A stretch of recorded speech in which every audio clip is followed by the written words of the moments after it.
Hi, it's Kevin May in the PhocusWire Studio, joined by Tobias Wessels. You're the Chief Commercial Officer of Bespoke. Good afternoon.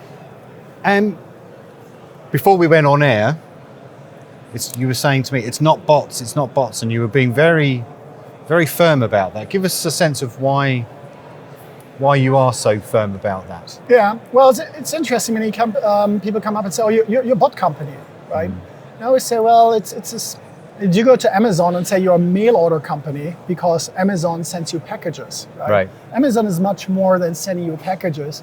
And yes, we do happen to deploy a bot, but it's for a specific thing, right? And there's a purpose behind using a bot because a bot has some technical advantages over other channels, right? Like a phone call or others. And that's why we happen to deploy a bot. It could be something else, had there been a better technology. And then on the back of this, we're actually using a bot to provide services and operational insights to our partners who are licensing this bot from us. But It's not technically the bot that we're selling. It's more other things. What have you found so far, in the fairly short history of the company to be the biggest challenge that you've had to overcome? Is it a tech thing? Is it getting partners and customers? What is it? Well, the company is actually is fairly young. We are 4 years old, founded in Japan. We're working with more than 100 partners, global mega transport partners, entities. And what is the biggest challenge for us, the first part of the history of the company has been just to get a bot up and running. It sounds very easy, and you and I, we can go and create a bot, and we say, oh, we have a bot. It's actually to have a bot that has high engagement rates, meaning people actually do something with it and value it and come back to you. That is extremely difficult. I always say having a bot is a little bit like sushi, right? You think it's easy, but it's actually really hard. And making a bot is actually 10,000 times even more difficult than just making sushi. And it took us 4 years to create this and actually have a use case. That's another thing. Many people get mingled up. It's like, oh, I use this for advertising. I sell this to XYZ. It's not clear what the use case is. We found a use case we're absolutely passionate about, our partners are passionate about, and really solving a problem in the industry. Okay. So give us a sense of the kind of conversations that you're having with travel providers. What are the kind of things they're asking of you? Yeah, it's so our focus on partners and for your audience. There are many entities in the travel space that have a lot of people, host a lot of people physically, and have a lot of data about those. Yeah. And so this is an airline, an OTA, maybe a hotel, because you go to the website, you book it, they have everything about you. That's not necessarily the customers we are talking to because they already have a lot of information about you. Now there are entities in the travel space that you and I, we deal with on a daily basis. You're still in London? Just outside of London. Outside of London, so you take the tube, right? And so these are massive operations. If you think about an airport, look at Los Angeles Airport, 60 million passengers a year, right? You look at entities like Visit Britain, right? So there are entities who host a lot of people. Look about the Olympic Games we're hosting now next year in London, in Tokyo. So there are entities out there who host physically a lot of people, but have zero data underneath. I talked with a CEO from a big California airport and he said, for my 60 million passengers, I have less information about those customers than my Starbucks down here. Yeah. So you have an imbalance, you have a vacuum.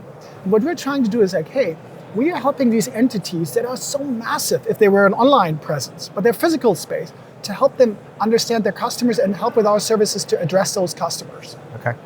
And that's the kind of, as we're saying, the kind of questions you get from them. Yeah. Once they've decided to work with you, the integration, what kind of problems do they have to overcome at those kind of first, especially if it's the first time that they've used a service like yours? Yeah.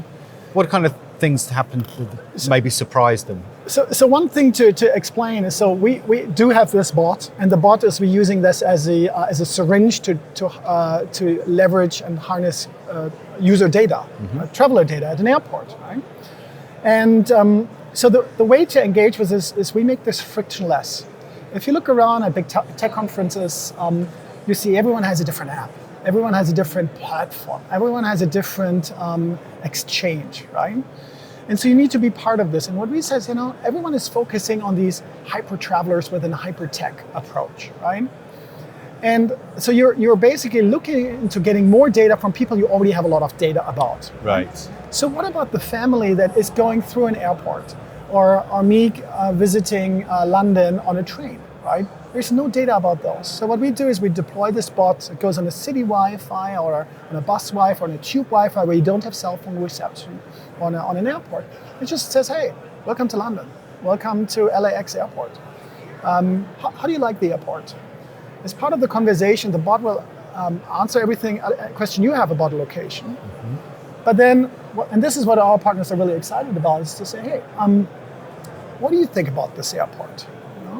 One interesting snippet, to give you two examples, is the biggest contributor to a net promoter score for airports. So the biggest part that contributes to a net promoter score for an airport is, I didn't know this before, is like the cleanliness of the bathrooms. Really? Not the length of the security queues or something like that? No, it doesn't. It's not like where airlines fly to. It's really, the bathroom's clean or not. So in other words, if you very oversimplify this, is to say, hey, bathrooms are clean, you have a good airport, dirty bathroom, you have a dirty airport. And that's what our partners found. And now it's like, wait a second, what does it matter to the people, right? Where do my people go to? An airport, they do absurd things because of the lack of data. An airport, and most airports handle the luggage. So they can actually, they don't know that Kevin or Toby are traveling. Yeah. But they see, Kevin checked the bag going to, in this case, Fort Lauderdale. So out of necessity, an airport would go in and scan the luggage tags and say, now I know where my customers, at least the ones that check luggage, where they are going to. Now that one, why is that important? That is massively important to an airport. An airport is, even a medium-sized airport is $1 billion enterprise a year. It's massive, but it doesn't sound that sexy. And if you know where your customers go to, in your next discussion, you and I running now the air development at, let's say, Manchester Airport, right? Okay. In our next discussion now with Lufthansa, equipped with this data, we can go back to Lufthansa and say, you know what, you should fly to Manchester from Munich direct. Say, why should you do this? Well, we know that all of our customers from Manchester I really want to go into India, and that's where you fly. So by flying to Manchester, you're getting all your planes to India full. And we know this because we surveyed all our customers, and we can see that 15% actually want to go to India. And it's this kind of data. Wouldn't an airline know that anyway, though, really? Well, not if they have never flown to Manchester before. Right, yeah. Okay.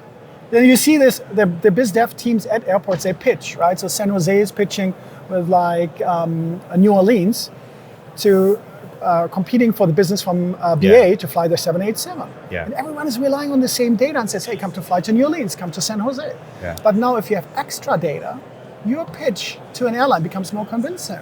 Yeah. Because your customers are not just going to Frankfurt, they're going on.